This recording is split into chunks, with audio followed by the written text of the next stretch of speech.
bos, Honda CR-V 2.0 auto tahun 2019. Kereta dah cantik, cat dah baru, condition semua okey, tak ada masalah.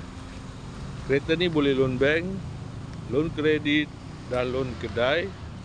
Kalau nak beli cash pun boleh. Kalau berminat boleh datang kedai, tengok kereta, boleh test drive. Kereta ni accident free, boleh jalan jauh, tak ada masalah. Jom kita tengok bahagian dalam.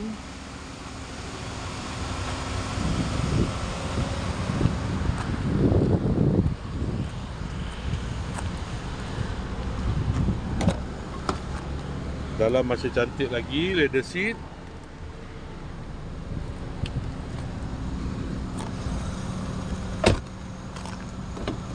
Kereta ni guna push start button, ada pedal shift, aircon semua okey lagi, aircon sejuk.